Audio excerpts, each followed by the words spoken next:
જો આવી રીતે તવાને ઘસી લઉં છું. આવી રીતે જ ઘસવાનું છે બસ.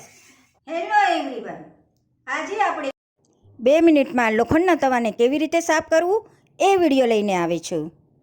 તો ચલો જરા પણ વાર કર્યા વગર વિડીયો શરૂ કરીએ. આ લોખંડનો તવો છે. તમે જોઈ શકો છો કે કેટલો ગંદો થઈ ગયો છે. વચ્ચે પણ એટલો ખરાબ થઈ ગયો છે. ઘણીવાર આપણે શું અંદર પરોઠા થેપલા બનાવતા હોય તો તેલવાળી વસ્તુ બનાવવામાં આવે ને ત્યારે લોખંડનો તવો ખૂબ જ ગંદો થઈ જાય છે.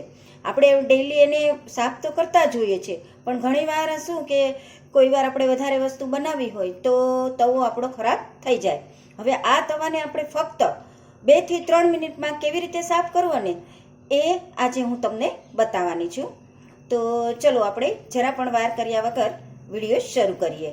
1 ચમચી મીઠું લઈશું. મીઠું છે ને એ મેલને કાપવાનું કામ કરે છે, સાથે જો લોખંડના તવામાં ચિકાસ હોય એને પણ એ સરસથી સાફ કરી દે છે. તો આપણે આ મીઠાને તવા ઉપર રાખી દઈશું. આવી રીતે તમારે રાખી દેવાનું છે. હવે એની અંદર આપણે થોડું લીંબુનો રસ છે એડ કરીશું. આવી રીતે તમારે લીંબુનો રસ એડ કરી દેવાનો છે અને પછી લીંબુની જ મદદથી તમારે મીઠુંને આવી રીતે ઘસવાનું છે તવા ઉપર, જેથી કરીશું તવામાં જે ચિકાસ હશે એ પણ જતી રહેશે અને તમારો તવો એકદમ નવા જેવો તમે બહારથી લાવ્યા હશો ને એવો થઈ જશે. જો તમે જોઈ શકો છો કે એકદમ સરસ રીતે લીંબુથી ચિકાસ જતી રહે છે. આવી રીતે તમારે ઘસવાનું છે બસ, બીજું કશું જ કરવાનું નથી.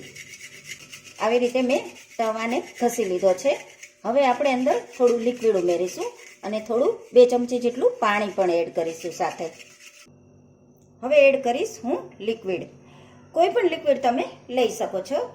હવે 1 ચમચી જેટલું આપણે પાણીને એડ કરીશું. હવે તમારે આવું સ્ટીલનું સ્ક્રબર લેવાનું છે. એ ન હોય તો તમારી પાસે સ્કોચ બ્રાઇટ હોય ને એ પણ તમે લઈ શકો છો. જો તમારો તવો વધારે ગંદો હોય ને તો તમે આવું સ્ટીલનું સ્ક્રબરથી લઈ શકો છો, કે કારણ કે એનાથી તવો એકદમ સાફ થઈ જશે.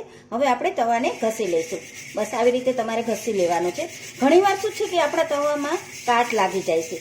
જો એ કાટ લાગી જાય ને એનું કારણ પણ હું તમને અહીં બતાવું છું કે કાટ ન લાગવો જોઈએ તવામાં. એ માટે તમારે શું કરવાનું, જ્યારે પણ તમે તવો ઉટકી લો ને પછી તમારે એને એકદમ સરસ રીતે લૂઈ નાખવાનો છે અને પછી થોડીક વાર ગેસ ઉપર ગરમ કરી દેવાનો છે બસ.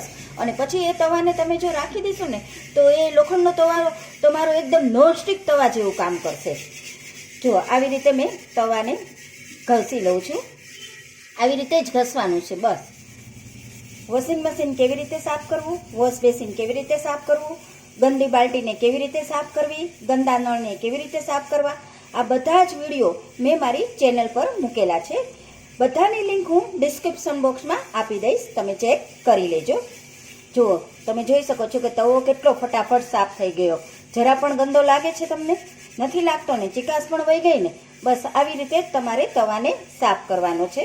અને જો તમે મારી ચેનલમાં નવા હોય ને તો માય ડિયર ફ્રેન્ડ્સ, સબસ્ક્રાઈબ કરવાનું તો જરા પણ ન ભૂલશો હો, અને 1 લાઈક જરૂરથી આપજો.